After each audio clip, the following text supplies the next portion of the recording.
Mi nombre es Claudia Gamboa y hoy haré mención de algunas afecciones o enfermedades pulmonares y cardíacas, o afecciones de las vías respiratorias y de las vías cardíacas. Entre las afecciones de las vías respiratorias mencionaré las afecciones bronquiales, que esta es la inflamación de las vías bronquiales y las arterias respiratorias que llevan oxígeno a los pulmones. Estas enfermedades provocan tos con mucosidad, aparte de generar problemas para respirar, y la más conocida es la bronquitis. La bronquitis es la inflamación del revestimiento de los conductos bronquiales que transportan el aire dentro y fuera de los pulmones. Es ocasionada por una infección respiratoria como un resfrío y suele desaparecer sola. Los síntomas de la bronquitis incluyen tos con mucosidad espesa y dificultad para respirar. Perdón. El tratamiento para la bronquitis suele incluir remedios para el alivio de la tos, que puede durar, la tos en este caso puede durar varias semanas, pero en general no se recomienda el uso de antibióticos. Y regularmente la bronquitis puede ser autodiagnosticada, no necesariamente tiene que ser revisada por un doctor, ni necesita análisis de laboratorio o por imágenes. Un proceso de atención de enfermería para la bronquitis podría ser utilizando el diagnóstico de la NANDA, o sea, el diagnóstico de enfermería, deterioro del intercambio gaseoso con su código 00030. Este es el exceso o déficit en la oxigenación y eliminación del dióxido de carbono en la membrana alveolar capilar. En su dominio 3, la eliminación del intercambio. En su clase 4 trabajaremos con el metabolismo, que está relacionado con cambios en la membrana alveolar capilar y está manifestado por disnea y somnolencia. Los objetivos sería trabajar con el estado respiratorio, intercambio gaseoso con su código 0402, la ventilación con su código 0403. Las intervenciones de enfermería sería colocar al usuario en posición semi-flower cuando sea necesario, administrar los medicamentos con la técnica y por las vías adecuadas y eliminar las secreciones estimulando o fomentando la tos y la succión. Otra de las enfermedades pulmonares podría ser las enfermedades pleurales. Los trastornos pleurales son lesiones que afectan el tejido que cubre el exterior de los pulmones y recubre el interior de la cavidad torácica. El tejido se llama pleura y el espacio delgado entre sus dos capas se llama espacio pleural. Una pequeña cantidad de líquido llena el espacio pleural y cuando inhala y exhala, este líquido ayuda a que las capas pleurales se deslicen suavemente una contra la otra. Una lesión, inflamación o infección puede hacer que la sangre o el aire se acumulen en el espacio pleural y provoquen un trastorno pleural. Hay 3 tipos de trastornos pleurales, entre los cuales vamos a mencionar el derrame pleural, la pleuresia y el neumotórax. La pleuresia es la inflamación de la pleura. El derrame pleural y el neumotórax ocurre cuando una inflamación o una afección médica o una lesión en el pecho provoca la acumulación de líquido, de pus, de sangre, de aire u otros gases en el espacio pleural. El dolor de pecho, la dificultad para respirar y la tos son síntomas comunes de todos los tipos de trastornos pleurales, pero el tratamiento para los trastornos pleurales varía según el tipo que tenga y su gravedad. Si no se tratan, los trastornos pleurales pueden provocar problemas graves, incluido el colapso completo del pulmón y haciendo un shock o sepsis. Entre la fisiopatología del derrame pleural podemos mencionar el aumento de la presión hidroestática, la disminución de la presión oncótica en la circulación microvascular, el aumento de la permeabilidad de la circulación microvascular, el aumento del flujo pulmonar intersticial, la disminución de la presión negativa del espacio pleural, el movimiento del líquido desde otras cavidades o sitios como peritoneal y retroperitoneal, ruptura vascular, ruptura de conductos torácicos. El derrame pleural produce, según su magnitud, diferentes alteraciones en la fisiología respiratoria, alteración ventilatoria, restricción, disminución de las capacidades pulmonares totales, residual, funcional y vital fortalecida. También podemos decir que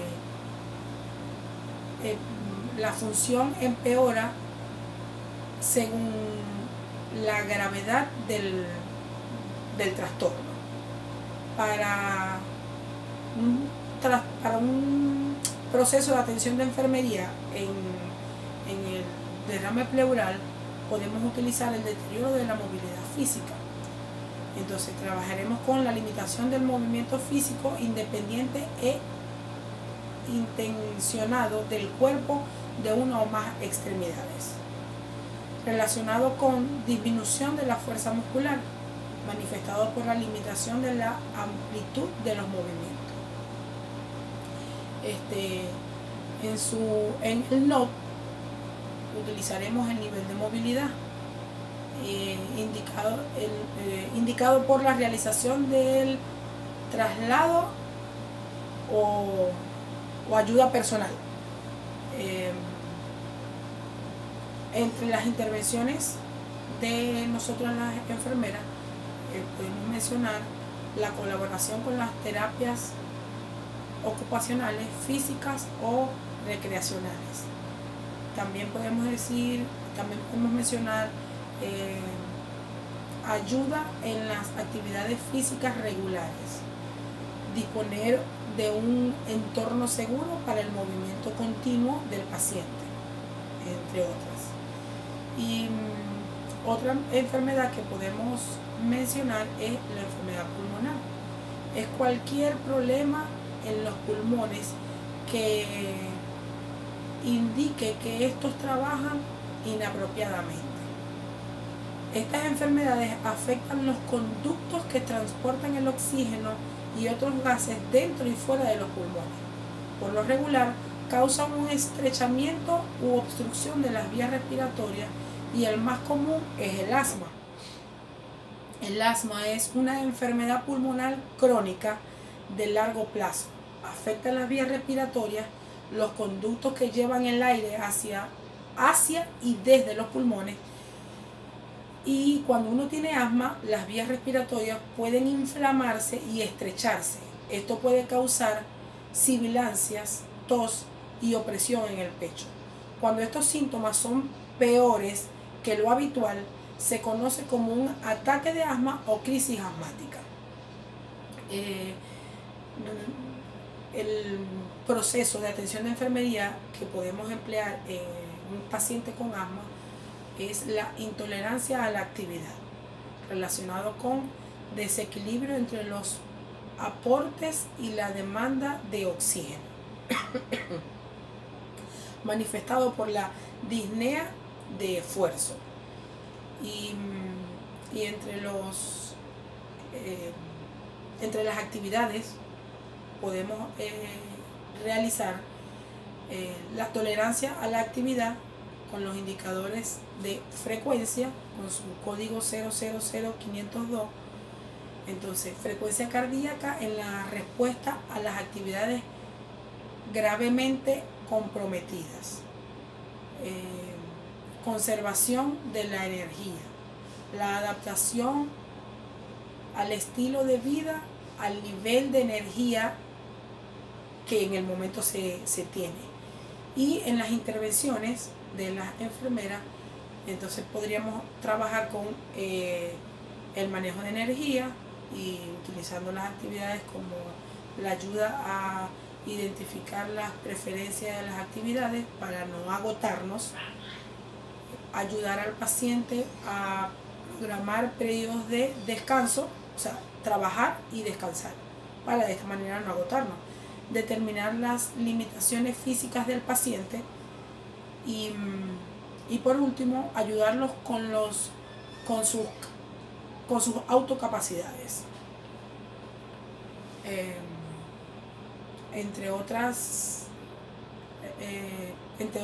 enfermedades, podríamos mencionar el infarto agudo, que tiene que ver con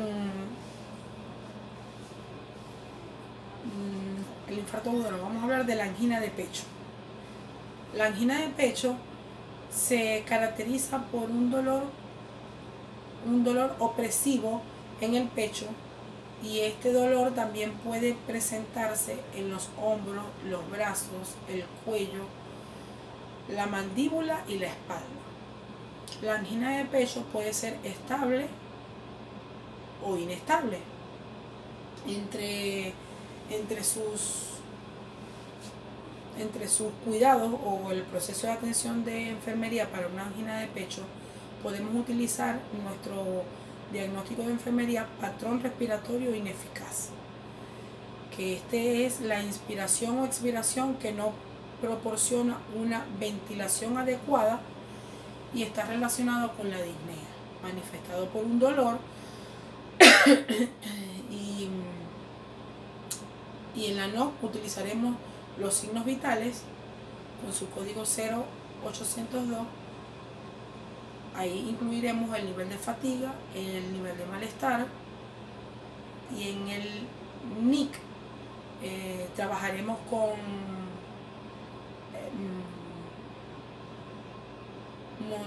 monitorización de los signos vitales con su código 6680, con el manejo de dolor.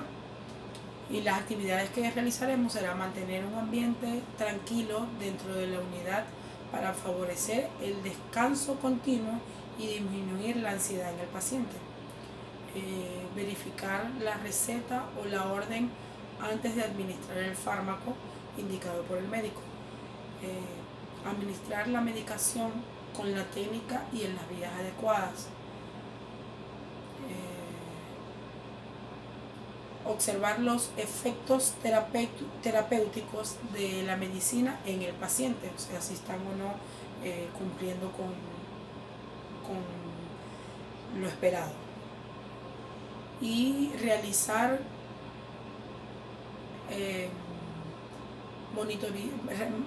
monitoreos cada 12 horas para ver los signos vitales del paciente. Está también el infarto al miocardio. El infarto al miocardio es una necrosis miocárdica que se produce como resultado de la obstrucción aguda de una arteria coronaria. La fisiopatología del infarto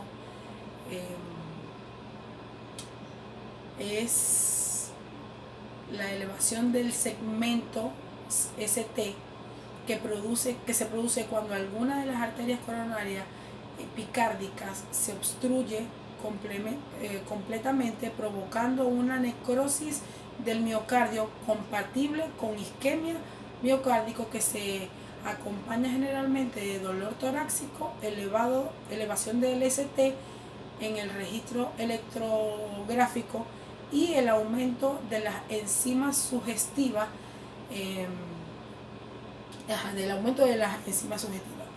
El PAE, o proceso de atención de enfermería, puede ser disminución del gasto cardíaco, con su código 00029, la calidad de sangre bombeada por el corazón es inadecuada para satisfacer la demanda metabólica del organismo.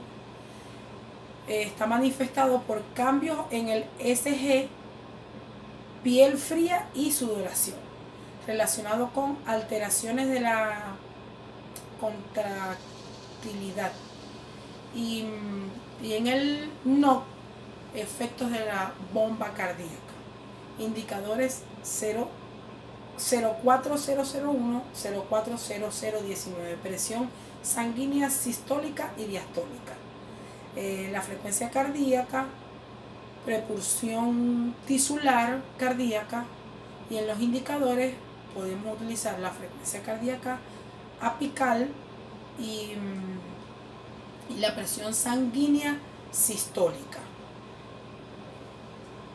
Para el NIC o las intervenciones de enfermería podemos trabajar con los cuidados cardíacos agudos, y las actividades podrían ser evaluar el dolor torácico, monitorear el ECG, realizar una evaluación exhaustiva del estatus cardíaco del paciente y auscultar los sonidos cardíacos regularmente, proporcionar una dieta adecuada para pacientes cardíacos,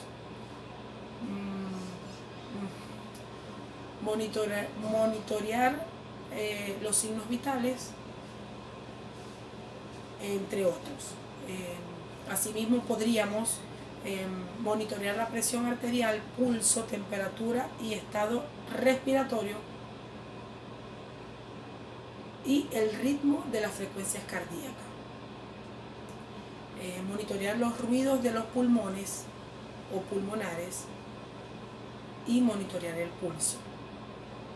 De esta manera, culminado con mi explicación, espero les haya sido de